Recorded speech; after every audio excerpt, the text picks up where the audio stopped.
তুই না আমার সেই বন্ধুটা যার জন্য কিছু প্রিটেন্ড করতে হয় না, তোকে আলাদা করে নিজের বেস্ট ফ্রেন্ড বলতে হয় না।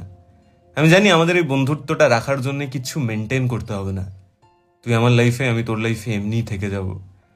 যাও না, তুমি তোমার সেই বন্ধুগুলোকে ট্যাগ করো যারা কোনো কারণ ছাড়াই তোমার সাথে আছে, তোমায় ভালোবাসে, যারা ছেড়ে যাবে না। তুমি জানো যে কয়েক মাসে একটা দেখা তাতেই চলে যায়।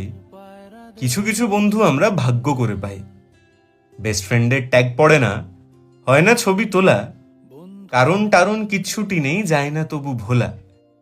রিল পাঠানো হয় না ওদের, হয় না বলা কিছু, তবু দুজন আগলে থাকি, কেউ ছাড়ি না পিছু। প্ল্যান বানানোর মিথ্যে দলে কেউ থাকে না ওরা, প্রিটেন্ড করার মুখোশ নেওয়াই নয় যে মোটেই গোড়া।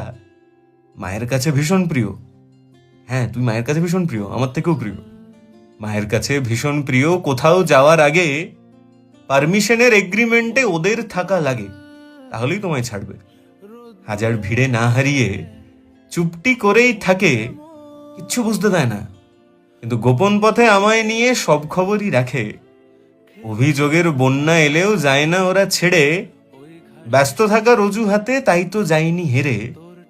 রাগ করে না আমার ওপর, হ্যাঁ অভিমান করে, রাগ করে না আমার ওপর, অভিমানে ভাসে। একটা ফোনে আজও ওরা সামনে চলে আসে। তুমি এই বন্ধুগুলোকে যখনই ফোন করবে ওরা চলে আসবে তোমার সামনে। ব্যস্ত থাকার অজুহাত দেবে না, কোনো কারণ দেখাবে না। আর কিছু বন্ধু যাদেরকে আমরা খুব যত্ন করে লাইফে রাখতে চাই, তারা থাকে না, কারণ তারা থাকতে চায় না। আর এদের জন্য কিচ্ছু না করলেও এরা থেকে যাবে, কারণ এরা থাকতে চায়।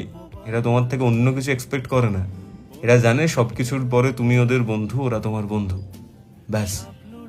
তা বলে বন্ধুগুলোকে পাত্তা দেবে না, না একটু সময় দিও, কারণ সবকিছুর জন্যে একটু ভালোবাসা তো দরকার, তাই না?